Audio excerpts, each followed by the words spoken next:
Hello दोस्तों, आप सभी का स्टडी विद कॉन्सेप्ट चैनल पर स्वागत है। और स्वागत है आप सभी का पीटी की 365 की महासीरीज में, जिसके अंतर्गत हम दोस्तों टोटली पीटी 365 को डिस्कशन कर रहे थे, जिसमें हम पॉलिटी, एनवायरनमेंट, कल्चर, मेजर है, इन तीन को कंप्लीट कर चुके हैं। अब हमारी अगली पीटी 365 है, वो है आपकी इकोनॉमी। दोस्तों, इकोनॉमी एक मेजर इम्पॉर्टेंट है। क्यों? क्योंकि देखो, इकोनॉमी एक ऐसा सब्जेक्ट है जिसके प्री में बहुत सारे क्वेश्चन आते हैं। प्री में बहुत सारे, लगभग आपके 80 to 20 क्वेश्चन आपके प्री में इसके आते हैं। और इन क्वेश्चनों में आपका बेसिक तो है शामिल, ये कोई धराव नहीं, इसके साथ साथ जो करंट अफेयर है वो भी आते हैं। और ज़्यादातर ये दोनों जुड़ करके आपके PYQ बनते हैं, या कह सकते हैं आपके प्री के क्वेश्चन बनते हैं। इसलिए हम इसी संदर्भ में आज विजन की पीटी 365 है, उसको पढ़ेंगे। इकोनॉमी के अंतर्गत काफ़ी इंपॉर्टेंट है, ये आपकी बेसिक तैयार करेगी, साथ साथ आपकी करंट की जो चीज़ें जो करंट में हाईलाइटेड रही है उनको भी बहुत अच्छे से करेगी। जैसे आपको मैं थोड़ा सा बताता हूँ विशेष में, अगर इसकी हेडिंग देखें इंडेक्स, तो इसमें नॉर्मली दिसंबर तक की करंट अफेयर को दिया गया।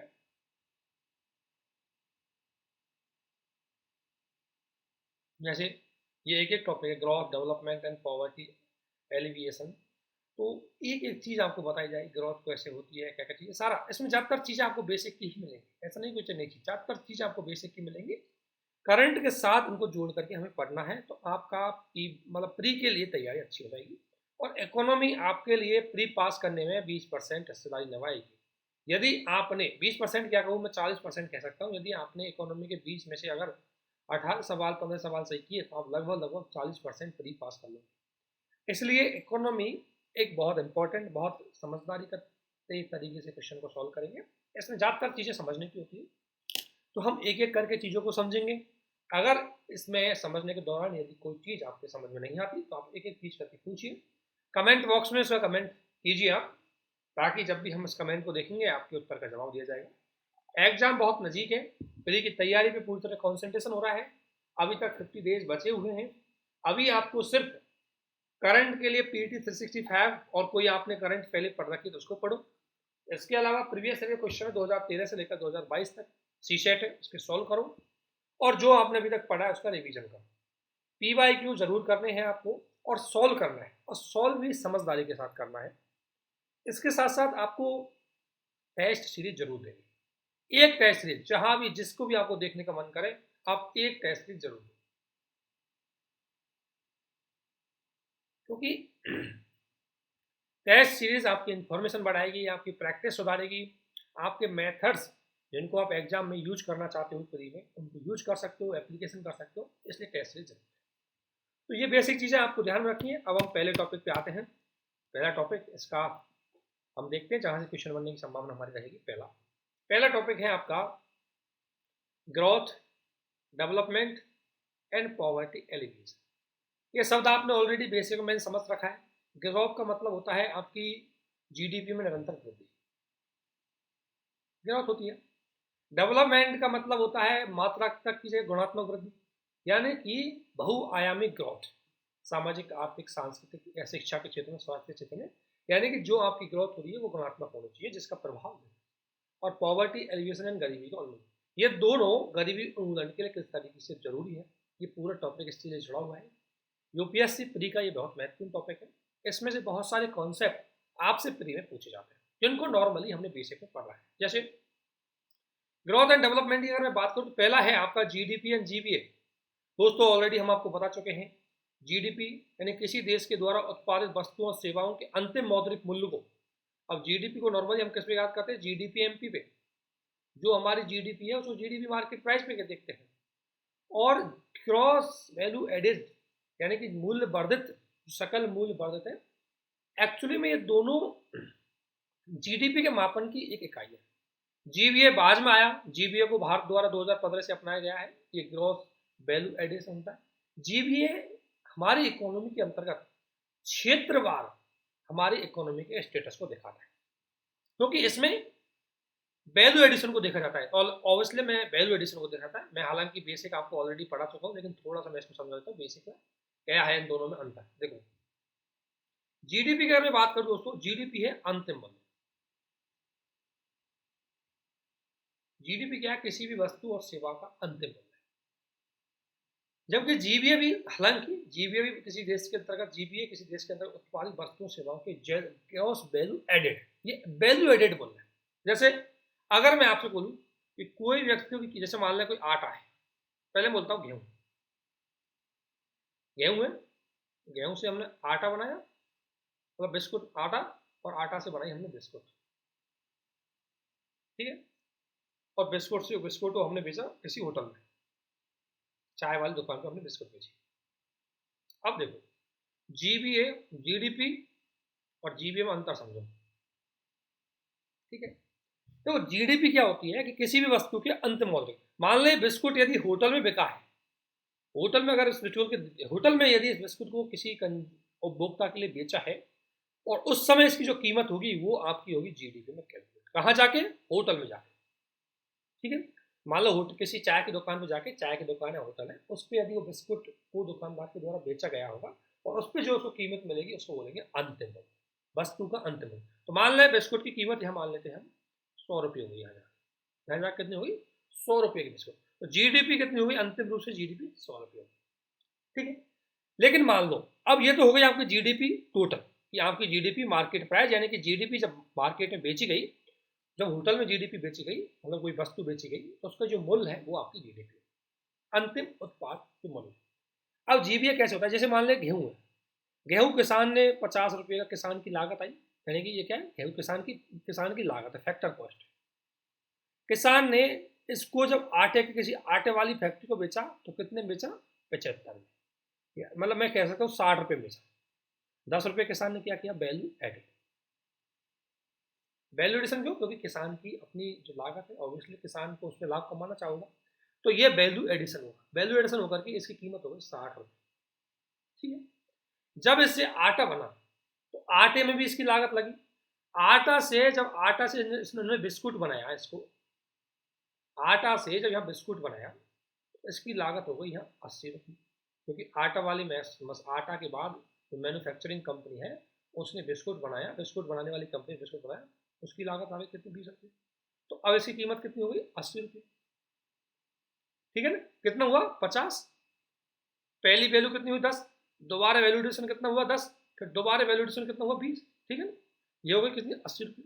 फिर बिस्कुट जब किसी होटल में दिया गया, तो होटल वाले ने इसमें 20 रुपये अपनी वैल्यू, अपनी लाभ देखा, और इसने 20 रुपये में, टोटल कितना हो गया? 100 रुपये। देखेंगे तो दोनों आपके जीडी और जीडीपी और जीबीए समान तौर पर अगर देखें, तो दोनों ही क्या होंगे? बराबर। वैल्यू एडिशन कितना हुआ? अब देखो, इसमें वैल्यू एडिशन 20 और कर लिया, तो 50 और 10, 20 और 20, कितना होगा टोटल आपका? 100। इधर आपकी जीडीपी भी कितनी होगी? 100।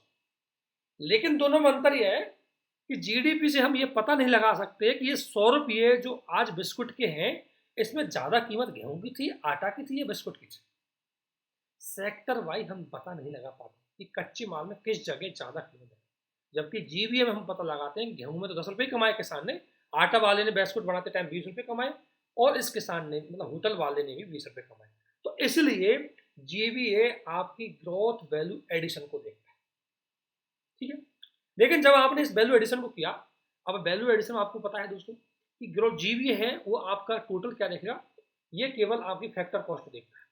भाई मेरा लागत, इस होटल वाले की लागत 50 रुपये लगी, आटा बना, बिस्कुट बनाने वाले की लागत 50 रुपये लगी, 20 रुपये लगी, आटा वाले की लागत 10 रुपये लगी, किसान की लागत 50 रुपये लगी। ये पूरा आपकी क्या देखता है? लागत देखता है, और इस आधार पर इसने इसकी कीमत कर दी 100 रुपये, ठीक है। लागत देखी।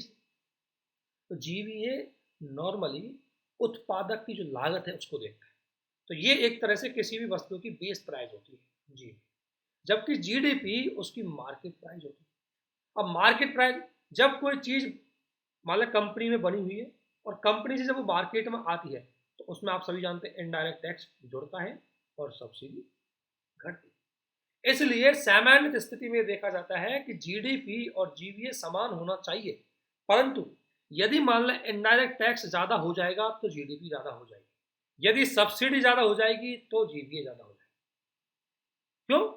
क्योंकि जैसे मान लो एग्जाम्पल से थोड़ा सा समझो, जैसे मान लें कोई वस्तु की कीमत 100 रुपये है, ये उसकी बेस प्राइस है, इसमें मान लें 10 रुपये का इसमें इनडायरेक्ट टैक्स जुड़ गया, और इसमें अगर 5 रुपये की अगर इसमें सब्सिडी हो गई तो इसकी कीमत हो गई 105, तो जीडीपी कितनी हो गई 105।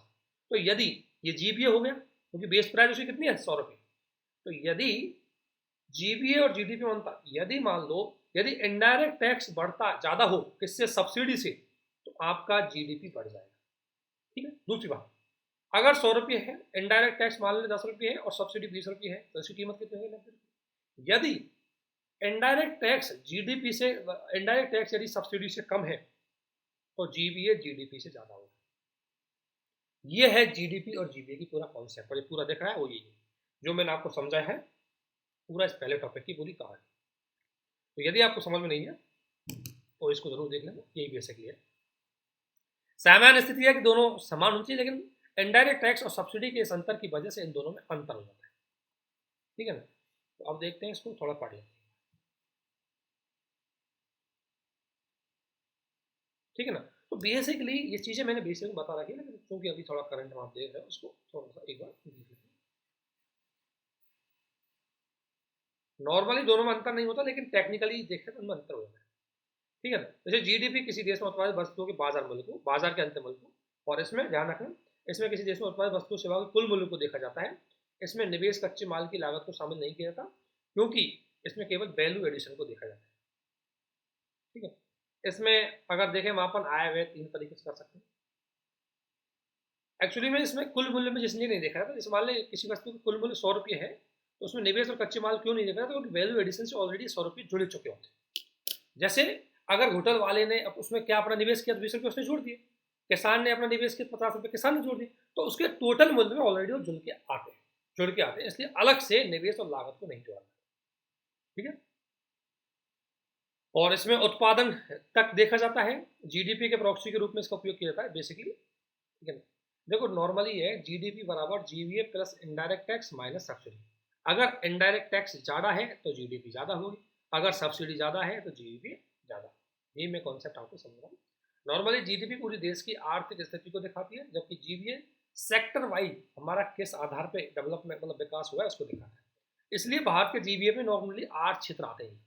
इसमें खनन, आपको उनका ध्यान रखना है, खनन, कृषि और अलाइड सेक्टर, लोक प्रशासन, विनिर्माण, रियल एस्टेट, व्यापारिक होटल, बिजली और विनिर्माण। इसलिए आपको जीवीए क्या था, देखो जीडीपी को तो हम 3 क्षेत्रों में बांटते हैं, कृषि, विनिर्माण और सर्विस सेक्टर, लेकिन जीवीए में हमने 8 सेक्टर में बांटा है। और आप सभी जानते हैं कृषि की हिस्सेदारी लगभग हमारा 18% की समथिंग है, खनन और विनिर्माण मिलकर के लगभग आपको बनते हैं 26%, और ये पूरा सर्विस सेक्टर बनता है आपका 54%। इस प्रकार मिलाकर आपका लगभग बन जाते हैं 100%। ठीक है ना। तो जीवीए ये हो गया, इसलिए बोला जाता है कि जीडीपी और जीवीए में नॉर्मली अंतराल बढ़ गया, इसलिए हाल फिलहाल में करंट आया है। लेकिन अभी तो हमने पढ़ा है जीडीए और जीबीपी एक होता है, अंतराल कैसे बढ़ा उसको मैं बताऊँ। जीवीए नॉर्मली ध्यान रखना, जीवीए का कैलकुलेशन स्थिर मूल्य पे की जाती है, आधार वर्ष के आधार पर की जाती है, इसलिए जीवीए सामान्यतः कैसा होता है, स्थिर होता है। भारतीय अर्थव्यवस्था में इसका आकलन 2015 से किया जाने लगा। सबसे पहले इसको यूनाइटेड नेशंस ने इसको अपनाया कि भाई आप जीडीपी का कैलकुलेशन बेस आधार पे करो। ठीक है ना। क्योंकि वास्तव में जीडीपी क्या उत्पाद है, अब उत्पाद तो आपका जो हुआ है उसी से पता लगता है। अब आप जीडीपी को मार्केट प्राइस पे देखते हो तो उसमें उत्पाद कम दिखता है, उसमें इनडायरेक्ट टैक्स ज्यादा जुड़ता है, तो एक्चुअली में प्रोडक्शन कितना हुआ हम पता नहीं लगा पाते। जीबीए वो चीज बता पाती है कि एक्चुअली में प्रोडक्शन कितना। सिस्टम ऑफ नेशनल अकाउंटिंग की अगर मैं बात करूं तो संयुक्त राष्ट्र सांख्यिकी आयोग द्वारा अपनाए गए अंतर्राष्ट्रीय मानकों के अकॉर्डिंग है जीबीए।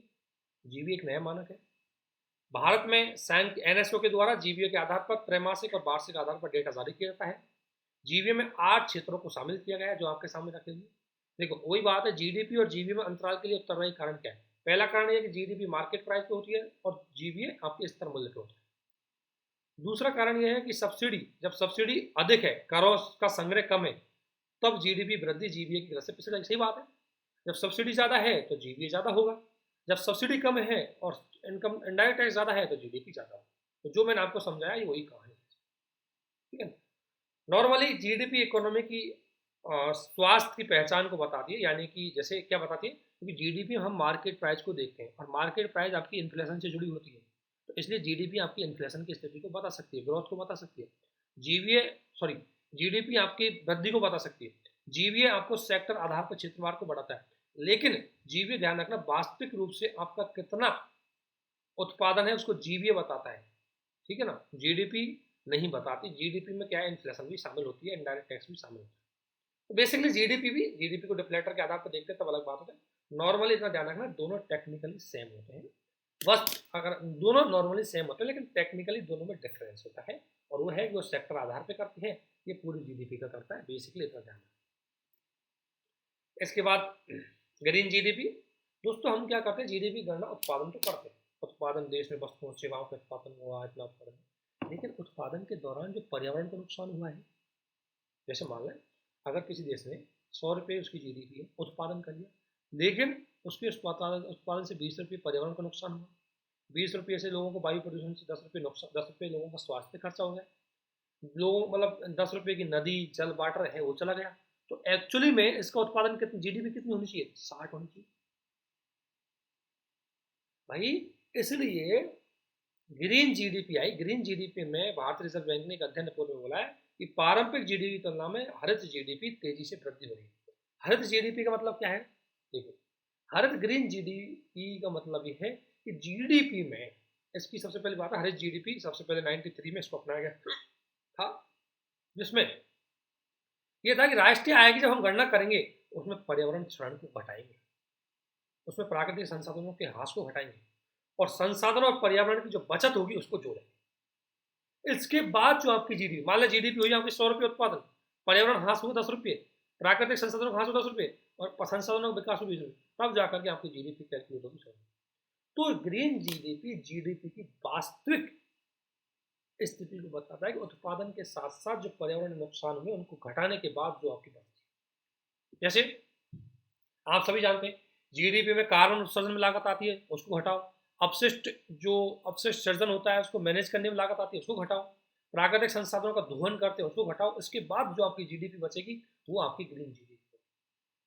तो ग्रीन जीडीपी पर्यावरणीय ह्रास को घटाने के बाद आपकी जीडीपी जो बचती है उसको बोलते हैं ग्रीन।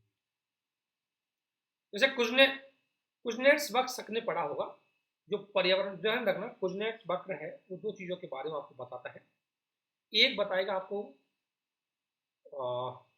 जीडीपी वर्सेस पर कैपिटल इनकम, और एक बताएगा जीडीपी वर्सेस एनवायरमेंट। यहाँ आपको देखते हैं देखो आर्थिक समृद्धि हो रही है, इधर इधर आर्थिक समृद्धि है और इधर इसमें है आपका पर्यावरण ह्रास। बोला कि जैसे जैसे किसी देश की आर्थिक समृद्धि बढ़ती है, क्योंकि शुरू में उत्पादन ज्यादा करते हैं, तो वैसे वैसे आपका पर्यावरणीय ह्रास बढ़ता चला जाता है। लेकिन जब एक देश बहुत ज्यादा आर्थिक समृद्धि कर लेता है, पीक पॉइंट पहुंच जाता है, उसके बाद उसका पर्यावरणीय ह्रास घटने लग जाता है। तो देखो कुल मिला के कि देखो इसमें इस चित्र को अगर आप देखेंगे,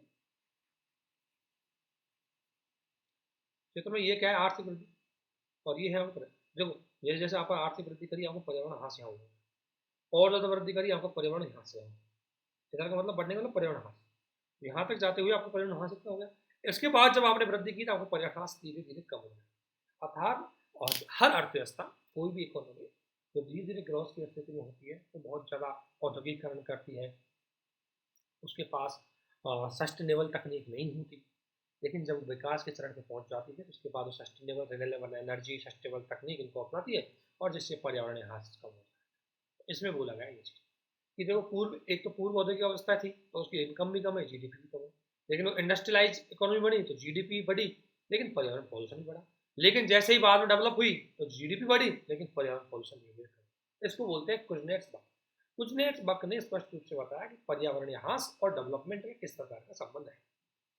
इस प्रकार कुजनेट्स बक एक अवधारणा को बताता है कि जब कोई देश में ग्रोथ होती है तो शुरू में उसकी पर कैपिटल इनकम में असमानता बढ़ती है, क्योंकि शुरू में उसका फायदा कुछ ही लोगों को मिलता है, लेकिन जैसे जैसे देश विकास की ओर जाता है उसका फायदा सभी लोगों को मिलने लगता है, फाइनेंशियल इंक्लूजन आ जाता है, सबका साथ सबका विकास आ जाता है, तो इससे कहीं ना कहीं असमानता कम होने लगती है। ठीक है, ग्रीन जीडीपी के बारे में भारत ने बहुत प्रयास किए। भारत में सबसे पहले सांख्यिकी एवं कार्यक्रम मंत्रालय ने प्राकृतिक पूंजी लेखांकन और पारिस्थितिक तंत्र की सेवाओं के मूल्यांकन के बारे में पर्यावरणीय आंकड़ों का लेखांकन किया। ये योजना चलाई भारत ने जिसके अंतर्गत ये था कि सभी राज्य और सरकारें जिस मतलब 2017 में इसको चलाया गया, जिसके अंतर्गत संयुक्त राष्ट्र और यूरोपीय संघ के द्वारा इको सिस्टम की ऑडिटिंग करो, अकाउंटिंग करो। जैसे हमने 10 पेड़ लगाया उनकी वैल्यू कैलकुलेट करो, हमारे 50 पेड़ लगाया उनकी वैल्यू कैलकुलेट करो। ठीक है, तो पारिस्थितिकी वैल्यू कैलकुलेशन करना। तो पारिस्थितिकी तंत्र का लेखांकन ज्ञान प्रक्रिया को ज़्यादा सुरक्षित करने के लिए भारत ने भी प्रयास किए और वैश्विक लेवल पर प्रयास हुए। भारतीय राज्य और केंद्र शासित प्रदेशों के लिए हरित लेखांकन परियोजना चलाई गई। इसका मुख्य उद्देश्य ये बोला गया कि भाई जब आप जीडीपी का कैलकुलेशन करो तो ग्रीन जीडीपी के साथ उसको समावेश करो। ठीक है। उत्तराखंड अपने 4 प्राकृतिक संसाधनों को मौद्रिक मूल्य प्रदान, ध्यान रखो उत्तराखंड ने अपनी वायु जल मृदा इन सभी को मतलब मुद्रा में कन्वर्ट करके प्राकृतिक जीडीपी का कैलकुलेशन किया। तो ये था आपको पहला। ठीक है। और ये मैंने बताई नहीं तो आपको और भी बताया। ठीक है। अगला है ह्यूमन डेवलपमेंट रिपोर्ट। ये भी कोई नई बात तो है नहीं, ऑलरेडी आपको रिपोर्ट है सारी बताई रखी है ना। इसलिए एनवायरमेंट में अगर बेसिक पढ़ा हुआ तो ज़्यादा करंट चीज़ें आपको मिलेंगी नहीं। देखो ह्यूमन डेवलपमेंट रिपोर्ट तो हाल ही में आप सभी जानते हैं ह्यूमन डेवलपमेंट रिपोर्ट कौन जारी करता है? यूएनडीपी जारी करता है। पहली बार 1991 में की गई थी। इसको बनाने में अबुल हक पाकिस्तानी अर्थशास्त्री और भारतीय अर्थशास्त्री अमर सेन का बहुत महत्वपूर्ण योगदान था। ठीक है। तो यूएनडीपी के द्वारा 2021-22 की मानव विकास रिपोर्ट दी गई, जिसका शीर्षक आप सभी जानते हैं कोविड-19 के बाद ये रहा है कि अस्थिर समय, क्योंकि कोविड-19 है। इसके साथ साथ रशिया यूक्रेन डिस्प्यूट चल रहा है। दुनिया में वैश्विक स्तर पर अनसर्टेनिटी बनी हुई है। अस्थिर जीवन है, पता नहीं कब क्या हो जाए। इन स्थिति में हमें ये रिपोर्ट जारी की गई है। इसलिए ह्यूमन डेवलपमेंट रिपोर्ट ऑब्वियसली मैंने बताया था कि 1990 में मानव विकास के 3 आयामों को लेकर के ये रिपोर्ट प्रकाशित हुई, जिसमें 3 चीज़ें थी। ह्यूमन डेवलपमेंट रिपोर्ट में एक तो था आपका जीवन प्रत्याशा, एक आपके स्कूल में पहुंच और एक आपकी गुणवत्तापूर्ण जीवन, यानी कि प्रति व्यक्ति सकल घरेलू उत्पाद, मतलब सकल राष्ट्रीय। हाल ही में ह्यूमन डेवलपमेंट रिपोर्ट एक बहुत बयामी रिपोर्ट है। ह्यूमन डेवलपमेंट रिपोर्ट के अंतर्गत बहुत सारे रिपोर्ट आती है, जिसमें आपकी एक एचडीआई हो गई, एक आईएचडी हो गई, एक जेंडर डेवलपमेंट हो गई, एक जेंडर इक्वलिटी हुई और एक एमपीआई हो। ये सारी रिपोर्ट। तो ह्यूमन डेवलपमेंट रिपोर्ट के अंतर्गत कई रिपोर्ट आती है, जिसमें एक रिपोर्ट है आपकी एचडीआई। एचडीआई की अगर मैं बात करूँ, नॉर्मल एचडीआई की बात हो रही है। एचडीआई में 3 मापक होते हैं। ये तीनों, एक होती है आपकी जीवन प्रत्याशा, एक होती है आपकी स्कूली शिक्षा और एक होती है आपकी पर कैपिटल इनकम पीपीपी के आधार। एचडीआई को मुख्य रूप से वही यूएनडीपी के द्वारा जारी किया जाता है। हाल ही में इस रिपोर्ट जो निकली 2021 की, इसमें बोला गया कि लगभग एचडीआई है उसमें पिछले 2 सालों में गिरावट आई। क्यों गिरावट आई है? क्योंकि इसमें आपको पता है लोगों की जीवन प्रत्याशा वो घटी। क्यों घटी? क्योंकि बहुत ज़्यादा लोग कोविड में मरे। शिक्षा, क्योंकि शिक्षा बहुत खराब रही, क्योंकि कोविड की वजह से लॉकडाउन रहा। और आपको पता है पर कैपिटल इनकम घटनी, क्योंकि लोगों की आय स्रोत छिड़ गई। इन वजह से आपका ग्लोबल लेवल पर एचडीआई गिरावट है। बिल्कुल सही बात है। यह है पिछले 5 वर्षों के विपरीत है। ध्यान रखना, पिछले 5 वर्षों में, इन 2 वर्षों से पहले जो 5 वर्ष थे उनमें हमारी एचडीआई बढ़ता चला गया, लेकिन पिछले 2 वर्षों में डाउन। 190 देशों में भारत की स्थिति 132 देश स्थान पर है, बहुत खराब स्थिति में। भारत से अच्छी श्रीलंका है, चीन है, बांग्लादेश है, भूटान है। नेपाल और पाकिस्तान की स्थिति भारत से खराब है। नेपाल, पाकिस्तान और म्यांमार, इनकी स्थिति एचडीआई के डेवलप मामले में भारत से भी खराब है। अगर बात करें भारत में, तो पुरुषों और महिलाओं की तुलना में मानव विकास अंतराल तेजी से कम हो रहा है। ये बात सही है। वैश्विक भारत में जेंडर इक्वलिटी वैश्विक लेवल की तुलना में बहुत तेज गति से बढ़ रही है, ये रिपोर्ट ने बोला है। ये स्टेटमेंट याद रखो, प्री के स्टेटमेंट आते हैं यूपीएससी के, और आपसे पूछ लेंगे क्या पिछले 2 वर्षों से एचडीआई गिरावट आई है, क्यों गिरावट आई है, क्या कारण है। अब गिरावट के पीछे मैंने ऑलरेडी आपको बता दिया, एक तो कोविड-19, रशिया यूक्रेन डिस्प्यूट और क्लाइमेट चेंज। तो क्लाइमेट चेंज की वजह से बीमारी ज़्यादा हुई, लोग बीमार ज़्यादा हुए। रशिया यूक्रेन की अगर मैं बात करूँ तो लोगों को युद्ध हुआ, खाद्यान्न असुरक्षा उत्पन्न हुई, अस्थिरता उत्पन्न हुई और महामारी में नुकसान पहुंचा, जैसे जीवन प्रत्याशा 72 से घटकर 71 आ गई। सही बात। भारत की अगर बात करें तो भारत का मानव विकास 2020-21 में 633 था, जो 645 जो देखो 2020 में अच्छी स्थिति थी। ध्यान रखना, मानव विकास एचडीआई में 0 से 1 तक चलता है। इधर अच्छी परफॉर्मेंस, इधर खराब परफॉर्मेंस। ठीक है ना। तो पहले भारत की परफॉर्मेंस अगर 2020 में देखें तो 0.64 थी, अर्थात अच्छी थी। वो घट गई 0.63 थी, अर्थात भारत मध्यम श्रेणी में आता है, क्योंकि इसमें 3 श्रेणियाँ होती हैं, एक 0 से 499 तक, एक 5 से 699 तक और एक 7 से 10 तक, ऐसे होती है इसकी 3 श्रेणियाँ। बेसिक नोट्स में हमने डिटेल से बताई है। 3 श्रेणियाँ होती है, निम्न, मध्यम और उच्च। तो 490 भारत किस में आता है? मध्यम में। तो मध्यम की स्थिति के आधार पर भारत की स्थिति कितनी है? 0.6453 और अब घट करके 0.63 हो गई, अर्थात भारत की परफॉर्मेंस खराब हो गई। जीवन प्रत्याशा भारत में 69 से 67 हो गई। स्कूली शिक्षा ही भारत में 11 से 6 हो गई। तो मतलब काफ़ी स्थिति खराब है। कोविड-19 है, उससे अगर देखें तो एक चीज़ बहुत अच्छी चीज़ देखें कि 2019 और 21-22 के दौरान पीपी के मामले में विकासशील देशों में 2% की वृद्धि देखी गई, जबकि इसी अवधि में भारत में प्रति व्यक्ति आय 5% की कमी हुई। अब पीपीपी परचेजिंग पावर क्षमता होती है, उसमें कंपेयर करते हैं कि इसको हम आगे देखेंगे कि पीपीपी के आधार पर जीडीपी कैसे कैलकुलेट होती है। लेकिन भारत में इसका गिरने की बहुत ज़्यादा कारण ये था, तो देखो विकासशील देश अगर बात करें तो विकासशील देशों में भारत एक जनसंख्या बड़ा वाला देश है और भारत की बड़ी जनसंख्या रोजगार से हुई, इसलिए लोगों की परचेजिंग पावर भारत में ज़्यादा है। ठीक है, यूएनडीपी के बारे में आप सभी जानते हैं। यूएनडीपी के बारे में देख लेते हैं। यूनाइटेड नेशन डेवलपमेंट प्रोग्राम हुआ क्या था कि सब 1945 में सेकेंड वर्ल्ड वार हुई। सेकेंड वर्ल्ड वार के बाद दुनिया को एक बात समझ में आ गई कि भाई राष्ट्र का विकास, राष्ट्रवाद कुछ नहीं है, असली कहानी है मानव का विकास।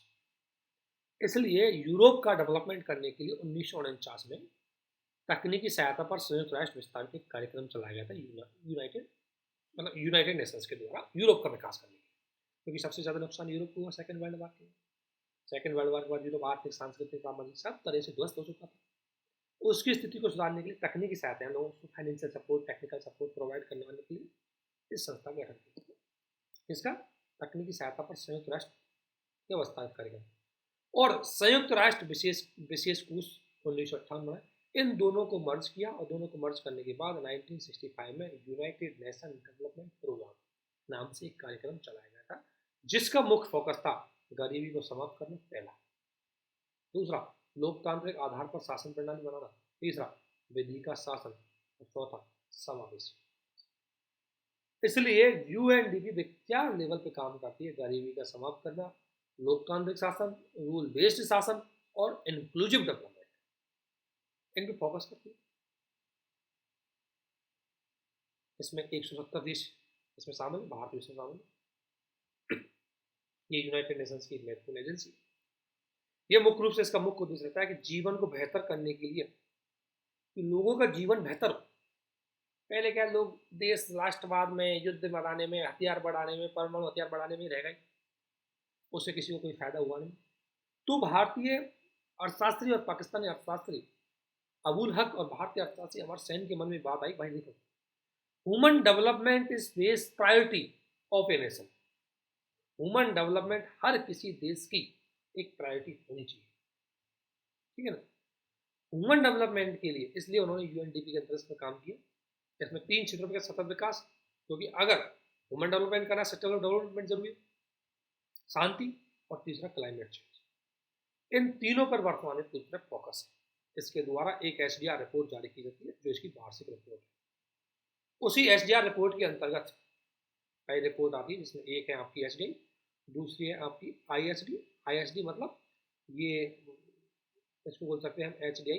एचडीआई वही है जो मैंने अभी 3 बताई थी आपको। जेंडर इंडेक्स, एक होता है जीएचडीआई, यानी कि जेंडर ह्यूमन डेवलपमेंट इंडेक्स। ऐसे मुख्य रूप से पुरुषों की एचडीआई और महिलाओं की एचडीआई को कंप्लीट किया जाता है। यदि इसका मान 1 से अधिक है तो इसका मतलब समानता है, 1 से कम है समानता नहीं। जेंडर इनइक्वलिटी सूचकांक, इसमें 3 चीज़ देखी जाती है। ये सारे बेसिक पढ़ा रखे हैं, इसलिए मैं थोड़ा स्पीड से ले आऊँ। ये बेसिक पढ़ा रखा है और एमपीआई, ये मैंने बेसिक पढ़ा रखा है। इन तीनों के आधार पर ये मुख्य रूप से इसके सूचकांक। एमपीआई हम आगे भी पढ़ेंगे, ऑलरेडी मैंने पढ़ा भी। ठीक है, तो यहाँ तक आपको समझ में आ गया होगा। अगला है आपका गरीबी उन्मूलन। तो आर्थिक विकास तो देख लिया, गरीबी उन्मूलन तो देखते हैं। अगला है हमारा पॉवर्टी एस्टिमेट। ये हम क्या है कि पॉवर्टी के बारे में आप सभी जानते हैं बेसिकली ना, इसमें कोई बड़ी बात नहीं। लेकिन हाल ही में 2 अलग अलग संस्थाओं ने भारत की गरीबी से जुड़े हुए 2 अलग अलग डेटा दे दिए, एक आईएमएफ और एक वर्ल्ड बैंक। आईएमएफ की क्या कहा, ये जो डेटा दिख रहा है ये तो आपका वर्ल्ड बैंक का है, और ये नीचे वाला दिख रहा है ये आपका आईएमएफ का है। ये वर्ल्ड बैंक का है और ये आईएमएफ का है। देखो इसमें देख लो, 2011 के अकॉर्डिंग अगर मैं बात करूँ तो वर्ल्ड बैंक भारत की जो एक तो होती है चरम गरीबी, चरम गरीबी का मतलब, और एक होती है भारत में चरम गरीबी की दर, और एक है चरम गरीबी की दर यदि खाद्य अंतराल की गणना को शामिल किया जाए तो ये दोनों को लेकर के शामिल किया गया। चरम गरीबी की दर का मतलब ये है कि गरीबी नॉर्मल डिसाइड की गई कि अगर कोई व्यक्ति $1.9 से भी कम यदि नहीं कमा रहा है एक दिन का, तो वह गरीब है, चरम गरीबी का चरम स्तर माना जाता है, मतलब खान पीन जोड़ जाए किसी भी तरीके से। और दूसरी है चरम गरीबी के साथ खाद्य अंतराल की गणना, यानी कि लोगों को खाद्यान्न भी नहीं मिल रहा हो, ये तो है ही है, इसके साथ साथ खाने को भी नहीं मिल रहा, तो वो है आपकी दूसरी बात। तो 2011 की जनगणना के अकॉर्डिंग अगर मैं बात करूं, तो 2011 की जनगणना के अनुसार वर्ल्ड बैंक ने भारत में चरम गरीबी की जो बताई थी वो बताई थी 22.5, और आईएमएफ ने बताया इसको 10.1। 2019 में भारत में चरम गरीबी की दर आई वर्ल्ड बैंक ने बताया है, दो अलग अलग अनुमान प्रदर्शित किए दोनों ने, तो 2019 में 10.2 बताया और आईएमएफ ने 1.3 बताया, यानी कि 1.3। तो भारत में 2019 के आधार पर अगर देखें तो चरम गरीबी भी कम हुई है, और चरम गरीबी के साथ खाद्य अंतरण है वो भी कम हुआ है, ठीक है। तो इसलिए हाईलाइटेड रही है। प्रधानमंत्री की आर्थिक सलाहकार परिषद आप सभी जानते हैं, जो भारत प्रधानमंत्री को आर्थिक सलाहकार देती है, उसके द्वारा भारत में असमानता की स्थिति पर एक रिपोर्ट जारी की। ध्यान रखना ये एक इंपॉर्टेंट है कि state of equality in India, इस रिपोर्ट को किसने जारी किया गया? ये भारत की प्रधानमंत्री की जो आर्थिक सलाहकार परिषद है उसने की। निर्धनता, निर्धनता मापने की 50 तरह कई तरह की विधि है। निर्धनता मोटे रूप से यह है कि नॉर्मल हम क्या बोलते हैं, निर्धनता का मतलब है अगर किसी व्यक्ति की प्रचलित आय पर, अगर किसी के पास प्रचलित आय कोई व्यक्ति की और उस पर वो अपनी आधारभूत आवश्यकताओं को पूरी करने में असफल रहता है, तो उसे हम गरीब बोलेंगे, और इस स्थिति को गरीबी बोलेंगे। नॉर्मली दो तरीके से मापते हैं, एक निरपेक्ष एक सापेक्ष। निरपेक्ष में क्या होता है कि आप एक चीज डिसाइड कर देते हैं, एक बेस डिसाइड कर देते हो, और सापेक्ष में क्या करते हो आप कंपेयर करते हो। जैसे हमने बीपीएल लाइन डिसाइड कर दी, ये होगी यहाँ पे निरपेक्ष। और सापेक्ष में है कि अगर एक व्यक्ति के पास बीएमडब्ल्यू और एक के पास मतलब स्कॉर्पियो है, तो बीएमडब्ल्यू वाला अमीर, स्कॉर्पियो वाला गरीब, यानी कि सापेक्ष के आधार पर। सापेक्ष में क्या है कि आप जो है उसको आप तुलना करते हो, और तुलना के आधार पर दिखाते हो कि आप उसमें गरीब। निरपेक्ष में क्या करते हो, आप एक बेस डिसाइड कर देते हो कि इस मिनिमम, जैसे किसी को अगर भारत में है कि अगर कोई बीपीएल का रास्ता डिसाइड कर दिया, तो इससे नीचे अगर किसी व्यक्ति की इनकम है तो उसे बिलो पॉवर्टी लाइन में कैलकुलेट किया जाए। निर्धनता मापने कई विधि है, आप सभी जानते हैं। दृष्टिकोण देखो निर्धनता के, निर्धनता को लेकर के अलग अलग जो इकोनॉमिस्ट है उन्होंने अलग अलग दृष्टिकोण दिया, हालांकि परिवहन के पूछने की संभावना थोड़ी कम है, ठीक है। एमपीआई को आप जानती हो। सबसे पहले है था वेल बीइंग अप्रोच। सबसे पहले निर्धनता आंकने के लिए एरिक अलॉट के द्वारा दृष्टिकोण दिया, जिसने बोला कि देखो अगर किसी व्यक्ति के पास 3 चीज है तो वो व्यक्ति निर्धन नहीं होगा। उसके पास संसाधन है, उसके पास जो संसाधन है उनके लिए सामाजिक स्वीकृति, और उसके बाद उससे उनको संतुष्टि है। अगर किसी व्यक्ति के पास 3 चीज है तो व्यक्ति गरीब नहीं है। जैसे मान लें किसी के पास साइकिल है, मान लें, और उसको सामाजिक स्वीकृति है कि महिलाएं भी साइकिल चला सकती है, और महिलाओं को साइकिल चलाने से संतुष्टि मिलती है, तो ये हो गया आपका कैंसर। लेकिन साइकिल दे दी, लेकिन महिलाओं को साइकिल चलाने की अनुमति नहीं समाज में, तो उसको संतुष्टि नहीं होगी, तो गरीब हो जाएगी। तो इन्होंने एक बेहतर वेल बीइंग अप्रोच, मतलब एक मानव की गरिमा को भी ध्यान में रखा और उसके आधार पर गरीबी की मापन करने के लिए चीज अपनाई। इसके साथ एक कैपेसिटी बिल्डिंग। कैपेसिटी बिल्डिंग का मतलब यह है कि अगर आपको गरीबी को दूर करना है, निर्धनता को अनुमान लगाना है, तो अमर सेन के द्वारा ओईसीडी के लिए एक निर्धनता मापक की 5 क्षमताएं बताई कि एक तो आर्थिक क्षमता, यानी कि व्यक्ति के पास मिनिमम इतने पैसे हो कि वो अपनी आधारभूत आवश्यकता पूरी करे। मानवीय क्षमता, यानी कि व्यक्ति इतना सक्षम हो कि कुछ कर सके। राजनीतिक क्षमता, उसको वोट देने का अधिकार हो। सामाजिक सांस्कृतिक क्षमता, उसके मतलब समाज में स्थिति अच्छी हो। और सुरक्षा संबंधी क्षमता, यानी कि वो अपना डिफेंस कर सके, अपनी सिक्योरिटी कर सके। अगर कोई व्यक्ति इन 5 चीज़ों को रखता है तब जाकर के गरीबी से बाहर है, नहीं तो इनमें से अगर एक की भी कमी है तो गरीबी से बाहर नहीं। तीसरी, बहुआयामी तरीके से, भाई गरीबी का सोचो हम बहुआयामी तरीके से करेंगे। 2010 में इसकी शुरुआत की गई। इसको मुख्य रूप से यूनाइटेड नेशन डेवलपमेंट प्रोग्राम और Oxford poverty and human development initiative, इन दोनों के द्वारा 3 आयाम लिए गए, शिक्षा, स्वास्थ्य और जीवन स्तर। इन 3 आयाम 3 थे, टोटल संकेतक 10 थे। शिक्षा में कौन कौन से 2 संकेतक थे, 1 और 2। एक तो स्कूली शिक्षा, और दूसरा स्कूल में उपस्थिति वर्ष। स्वास्थ्य में 2 थे, एक बाल मृत्यु दर और एक पोषण। और जीवन स्तर में 6 थे, पहला बिजली, दूसरा पेयजल, तीसरा स्वच्छता, चौथा आवास, पांचवा ईंधन, छठा समय। इन 10 मानकों के आधार पर मल्टी डायमेंशनल पॉवर्टी को नेक्स्ट में रखा। और ये गरीबी का एक गुणात्मक मापन है। नहीं तो पहले हम गरीबी कैसे मापते, जिस व्यक्ति ने अगर 2400 कैलोरी खा ली तो अमीर, जिसने अगर नहीं खाई तो गरीब। अब ये व्यक्ति बेचारा, कोई व्यक्ति ने 2400 खा भी ली लेकिन उसको शिक्षा नहीं मिली, तो क्या वो गरीब अमीर रहेगा? कभी नहीं होगा। इसलिए गरीबी का बेस्ट मापक MPI आया था। बोला व्यक्ति को, एक तो देखो जीवन स्तर, अगर उसके पास बिजली है, पेयजल सुविधा है, स्वच्छता है, आवास है, तो व्यक्ति वैसे ही अमीर हो जाएगा। अगर उसको शिक्षा ले ली उसके बच्चे ने तो अमीर हो जाएगा, और उसको स्वास्थ्य सुविधा मिल गई तो अमीर हो जाएगा।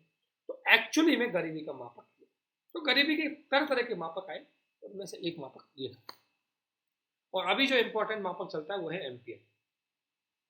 इसको जारी करने वाले संस्था का नाम जानना था, UNDP और Oxford poverty and human development initiative के द्वारा इसको जारी किया जाता है। ठीक है। भारत में गरीबी आकलन के लिए समय समय पर बहुत सारी चीजें आती है,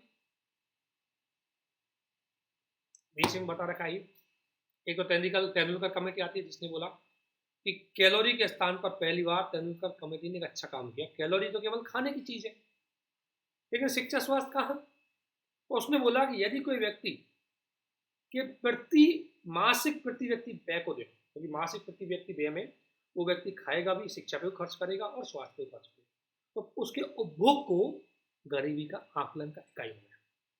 और उसके आधार पर उसने 2011 में भारत की गरीबी 21.9% निकाली।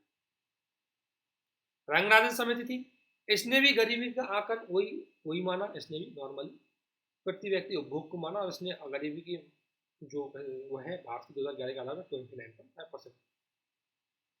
नीति आयोग वही आपको पता है, MPI को बताता है, और MPI हम सभी जानते हैं 10 संकेतों के आधार होता है। इसके आधार भारत की करीब 25% है। गरीबी आकलन के लिए आपको पता है अलग समिति गई, लक्कड़ वाला समिति गई। ठीक है, अलग समिति ने कैलोरी को मापक बताया, लक्कड़ वाला ने भी कैलोरी को मापक बताया। ठीक है, तो ये गरीबी की अलग अलग टाइम पर अलग अलग चीजें थी। बेसिकली हमने सब गरीबी वाले चैप्टर में पढ़ा है। इसके अलावा भारत में असमानता को मापने के लिए कई इकाई। एक है poverty and share prosperity 2022 correcting course. ये एक अलग तरह की रिपोर्ट है, जिसको वर्ल्ड बैंक के द्वारा 2 वर्ष में एक बार जारी किया जाता है। इसके तहत प्रति व्यक्ति गरीबी का सबसे ज्यादा गरीब 1.9 था, उसको 2.5। अगर कोई व्यक्ति $2.15 पर डे नहीं कमा सकता, 2017 की जनगणना, 2017 की पर कैपिटल मतलब परचेजिंग पावर के आधार पर, तो वो व्यक्ति गरीब माना जाए। और नॉर्मल गरीब $6.85 के, बहुत ज़्यादा गरीब तो $2.15, और नॉर्मल गरीब 6.85। अगर कोई व्यक्ति $6.85 नहीं कमा रहा या जीवन यापन नहीं कर रहा पर डे, तो गरीब। तो 2 तरह गरीब, एक गरीबी की बहुत ज़्यादा हाइपर गरीबी और एक नॉर्मल गरीबी। ठीक है, तो ये इस रिपोर्ट के आधार पर हुआ। इसके बाद आती है असमानता घटाने के लिए प्रतिबद्धता सूचकांक। भारत असमानता यानी कि ये एक सूचकांक है जो बताता है कि आप इनइक्वलिटी को घटाने के लिए कितनी तरह की इनिशिएटिव है। भारत ने पिछले 6 वर्षों में बहुत अच्छा काम किया है, जिसमें आप फाइनेंशियल इंक्लूजन की बात कर दो, महिलाओं के सम्मान की बात करो, जनधन अकाउंट की बात करो, उज्ज्वला स्कीम की बात करो, और बहुत सारी स्कीम आई, और उन स्कीमों का हमें रिजल्ट भी देखने को मिला। 2022 में भारत में असमानता घटने की बात हुई और भारत अपने 123वें स्थान पर आया, और भारत की रैंकिंग पिछले वर्ष की तुलना में 6 वर्ष स्थानों का सुधार। ऑब्वियसली इसने जबरदस्त तरीके से सुधार किया। कोविड-19 के दौरान अगर बात करें तो 161 देशों में कोविड पहले 2 वर्षों के दौरान असमानता निपटने के लिए अपनी सरकार ने आकलन। नॉर्मली ये बात सही है, कोविड-19 की नीतियों का आकलन किया है। कोविड-19 में गरीबी का तो असमानता है। कोविड-19 के दौरान दुनिया के सारे देशों में असमानता बढ़ी, भारत में तुलनात्मक रूप से बढ़ने की दर को कंट्रोल किया। क्यों? क्योंकि हमने गरीब कल्याण योजनाएं चलाई, हमने किसान मतलब हमने गरीबों को किसान सम्मान योजनाएं चलाई, जिसके माध्यम से कोविड-19 की सिचुएशन में मनरेगा चलाई, इसके माध्यम से लोगों के घर पैसा पहुंचा, लोगों की आजीविका संचालित हुई, और इससे असमानता है उस पर कंट्रोल। ये 2 रिपोर्ट थोड़ा ध्यान रखें। इस सूचकांक को जारी करने वाली कौन है? ऑक्सफोर्ड इंटरनेशनल डेवलपमेंट फाइनेंस, उसके द्वारा commitment to reducing inequality CRI index को जारी किया गया। गरीबी से जुड़ा हुआ और इंडेक्स देख लो एक दो, जैसे एक है ग्लोबल फाइनेंस डेटाबेस 2021, विश्व बैंक जारी करता है इसको। और विश्व बैंक ने दुनिया की 123 अर्थव्यवस्थाओं का डेटा जारी किया और इसने बताया कि दुनिया में मतलब अनौपचारिक वित्तीय सेवाओं का सर्वेक्षण किया। ये क्या करता है कि वर्ल्ड बैंक के द्वारा जो इनफॉर्मल वित्तीय सेवाएं जैसे महाजन हुए, सूदखोर हुए, उन वित्तीय सेवाओं के बारे में डेटा जारी किया। और भारत उन 7 देशों में शामिल है जहां पर लगभग 1.5 अरब वयस्क लोगों को औपचारिक बैंकिंग सेवाएं, औपचारिक बैंकिंग सेवा मतलब बैंक, बीमा, इंश्योरेंस, इन तक पहुंच गई। बेसिकली आपको एक ध्यान रखना है, ग्लोबल फाइंडेक्स डेटाबेस तैयार कौन करता है? विश्व बैंक, जिसने अपनी 2021 की रिपोर्ट जारी की। और इसमें normally financial inclusion, digital payment and resilience in is the covid report का शीर्षक है। एक बार गो थ्रू लेना, कई बार उस शीर्षक को भी देखते हैं। इसके अलावा एक है Fincluvation. Fincluvation normally Indian postal payment bank के द्वारा चलाया गया है। वित्तीय समावेशन से जुड़ी हुई ये इनोवेटिव आइडिया बताएगा। नॉर्मली ये ऐसे स्टार्टअपों को बढ़ावा देगा नॉर्मली वित्तीय क्षेत्र के मामले में। और इसके अंतर्गत ये रहेगा कि भाई कोई व्यक्ति अगर कोई स्टार्टअप चालू करना चाहता है तो उसको एडवाइजिंग देगा, उसको फाइनेंशियल सपोर्ट भी प्रोवाइड करेगा। इससे क्या होगा? फाइनेंशियल इंक्लूजन बढ़ेगा। आईपीबी आप सभी जानते हैं पेमेंट बैंक है, भारतीय संचार मिनिस्ट्री के अंदर डाक विभाग के द्वारा से चलाया जाता है और ये 100% गवर्नमेंट है। ठीक है। फाइनेंस इंक्लूजन इंडेक्स जिसे बोलते हैं फाइंडेक्स, इसको कौन जारी करता है दोस्तों? इसको आरबीआई। ये क्या बताता है? ये बताता है कि लोगों की बैंकिंग, निवेश, बीमा, डाक, साख, ये है फाइनेंशियल एक्टिविटीज, इन तक कितनी पहुंच है, इनके आधार पर पहुंचा है कि लोगों की कितना एक्सेस है, कितना यूज कर रहे हैं, कितनी क्वालिटी, इन 3 मापदंडों के आधार पर ये देता है ना।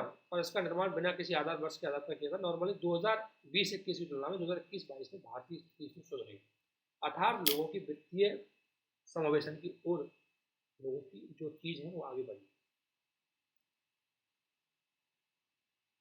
इसके बाद आता है दोस्तों नॉर्मली छोटी चीज आती है, गरीबी से जुड़ी कोई बेसिक कीवर्ड, की कॉन्सेप्ट जो प्री के लिए आपके लिए बहुत ज़्यादा इंपॉर्टेंट होते हैं। जैसे एक है glass Cliff. Normally glass Cliff क्या होता है? एक कॉन्सेप्ट है। ग्लास क्लिफ में क्या होता है कि महिलाओं को संकट क्या होता है जब फाइनेंशियल क्राइसिस होता है, जब मंदी की स्थिति होती है, ऐसे समय महिलाओं का प्रमोशन कर दिया जाता है उच्च पदों, और फिर उच्च पदों पर प्रमोशन कर दिया जाता है। मान लें कोई किसी कंपनी की सीईओ बना दी, कोई किसी बैंक की सीईओ बना दी, लेकिन आपने मंदी के टाइम पे बेचारी वो सीईओ बनाई है। अब मंदी के टाइम पे अगर उसकी ऑब्वियसली वो बैंक ना तो ग्रोथ करेगा, ना वो इकोनॉमी ग्रोथ करेगी, ना कंपनी ग्रोथ करेगी।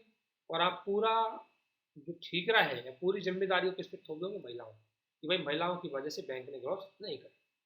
तो ये इस तरह की एक तरह से पैट्रियार्की सोच का ही नमूना है ग्लास पे। ठीक है। अगला है टेक्निकल रिसेशन। नॉर्मली दोस्तों एक होती है रिसेशन, रिसेशन का मतलब मंदी, और मंदी का मतलब होता है ग्रोथ रेट में कमी। लेकिन टेक्निकल रिसेशन का मतलब होता है आपकी जीडीपी का माइनस। जैसे कोविड-19 के दौरान आपकी जीडीपी कैसे चली गई? माइनस में चली गई। बस इतना ध्यान रखें। अगला है Doom loop. Doom loop Europe के अर्थशास्त्री डूम लूप का यूज बहुत करते हैं। डूम लूप में क्या होता है? डूम लूप में क्या होता है कि अगर कोई एक चीज खराब होती है तो उसका प्रभाव दूसरे पर पड़ता है। जैसे अगर कोई मान लो बैंक है, वो अपनी सॉवरिटी खो देता है, इसका पूरा प्रभाव उस बैंक के द्वारा दिए जाने वाले ऋण पे पड़ेगा। क्योंकि जब बैंक अपनी क्रेडिट क्षमता खो देगा तो उसके पास निवेश नहीं आएगा, तो लोन लोगों को नहीं देगा और इससे पूरी दूसरी आर्थिक स्थिति खराब होगी। एक चीज का प्रभाव दूसरे में पड़ता है। क्रिएटिविटी इकोनॉमी आप सभी जानते हैं, संयुक्त राष्ट्र व्यापार विकास सम्मेलन के अनुसार कि जैसे कोई इमर्जिंग इकोनॉमी से कोई इमेज बना रहा है, कोई ध्वनि के माध्यम से, कोई टेक्नोलॉजी के माध्यम से, कोई कल्चर के माध्यम से, आर्ट, इन सभी चीज़ें क्या है जो रेवेन्यू देती है, वो सारी एक्टिविटी क्या कहलाती है? आर्थिक एक्टिविटी। क्रिएटिविटी वाली एक्टिविटी आपकी क्रिएटिव इकोनॉमी कहलाती है।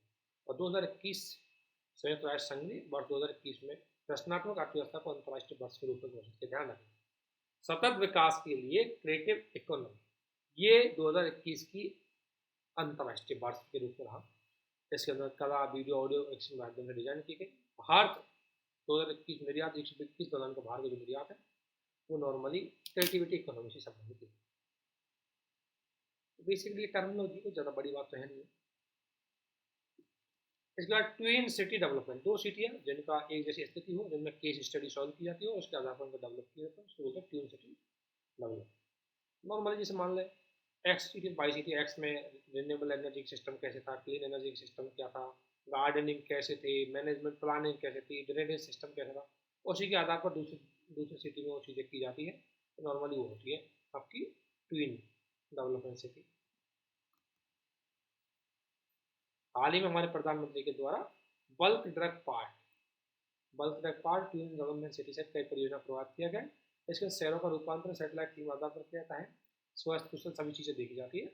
और अर्बन G20 आप सभी जानते हैं, G20 का सम्मेलन भारत में हो रहा है इस बार, तो इसको थोड़ा सा देख लेना।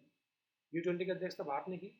तो G20 की अध्यक्षता के अंतर्गत आवास एवं शहरी कार्य मंत्रालय के द्वारा U20 नाम का एक कार्यक्रम चलाया गया। ऑब्वियसली क्योंकि अर्बन U20 मतलब अर्बन 20 वाले G20 वाले देश, उनके लिए कार्यक्रम चलाया गया। अब इस कार्यक्रम के अंतर्गत ये कहा गया कि भाई जलवायु परिवर्तन हो रहा है।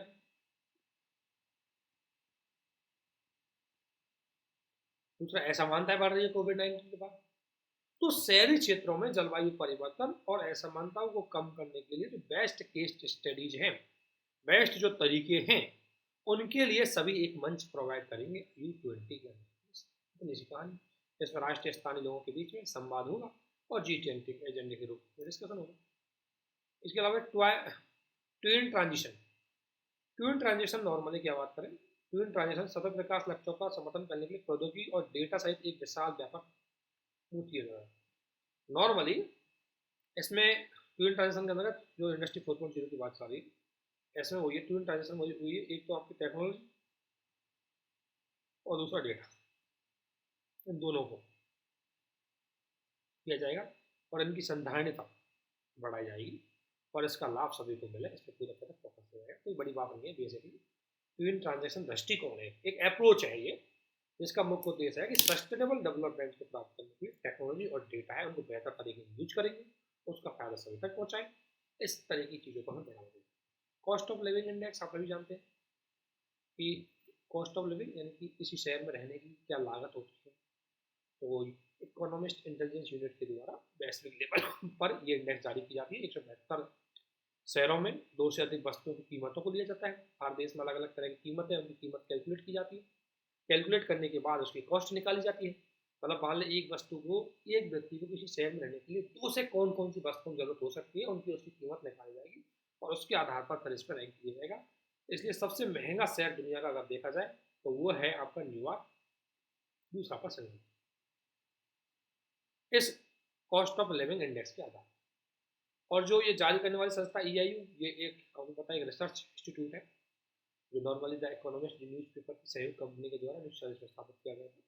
रिसर्च करती, रिसर्च के बाद आपको रिपोर्ट जारी होगी। इसके बाद दोस्तों आप सभी को पता है कि भारत ने इस वर्ष 75 वर्ष पूरे हुए पर अपना एक पूरा एक 75 वर्ष के दौरान जब 15 अगस्त हुआ था हमारा प्रधानमंत्री जी के द्वारा 15 अगस्त के समय अपने कुछ पंच प्रण लिए गए थे। और पंच प्रण थे कि 2047 तक हमें भारत को एक विकसित देश की श्रेणी में रखना है, तथा विकसित देश का मतलब है मध्यम निम्न आय की श्रेणी से निकाल करके उच्च आय श्रेणी में पहुंचाना है। तो इसीलिए उसमें भारत ने पंच प्रण लिया था, स्वतंत्रता की सबसे पंच प्रण में पहला प्रण था कि हमें विकसित होना है।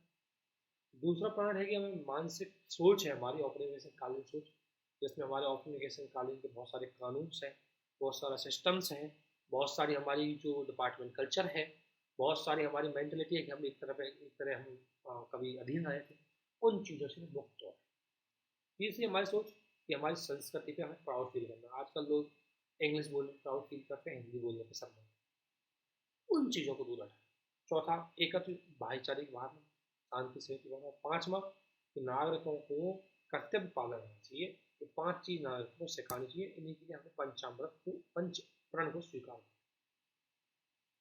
ऑब्वियसली भारत में मानव विकास स्कोर में अभी काफ़ी स्थिति कम है, हमें और आगे सुधारना होगा। पीपीआई के आधार पर भारत दुनिया की 5वीं सबसे बड़ी इकोनॉमी। अगला है फाइनेंशियल इंटरमीडिएटरी फंड। आप सभी जानते हैं दोस्तों, फाइनेंशियल इंटरमीडिएटरी फंड महामारी की रोकथाम, तैयारी और प्रक्रिया के लिए एक अंतर्राष्ट्रीय नया फंड बनाया। तो मान लो कोई कोविड-19 जैसी महामारी आ जाए तो उसका रोकथाम कैसे करना चाहिए, उसकी तैयारी करनी चाहिए। इसके लिए मुख्य रूप से जो कमज़ोर देश है, निम्न मध्यम आय वाले देश है, उनकी रोकथाम, तैयारी, इस क्षमता को बढ़ाने के लिए विश्व बैंक और डब्ल्यूएचओ के द्वारा इसको शुरू किया गया था, जिसमें भारत भी सपोर्ट कर रहा है। इसमें था कि राष्ट्रीय, क्षेत्रीय, वैश्विक स्तर पर जो किसी भी बीमारी की रोकथाम करने के लिए, उसकी तैयारी करने के लिए और प्रक्रिया रेस्पॉन्स करने के लिए जो जो अंतराल है, मान लें विकसित देश बहुत जल्दी रेस्पॉन्स कर जाता है, बेचारा गरीब देश नहीं कर पाता, इसको हमें कम करेंगे। इसके लिए आपको उनको रोग निगरानी, प्रयोगशालाएं, आपातकालीन संचार, फाइनेंशियल सपोर्ट, सभी चीज़ें देनी पड़ेगी, जिससे उनका पीपीआर सिस्टम डेवलप हो। पीपीआर मतलब प्रिवेंटिव, प्रिपेयरनेस और रेस्पॉन्स। पहली बात, कोई कोविड-19 की बीमारी, प्रिवेंटिव हो जाओ, मास्क पहनो, वैक्सीनेशन लगाओ। प्रिपेयरनेस, अगर आ भी जाए तो कैसे बचना चाहिए, और रेस्पॉन्स तुरंत वैक्सीन लेना चाहिए। तो उसके लिए एक फंड बनाया गया, और वो फंड है फाइनेंशियल इंटरमीडिएट।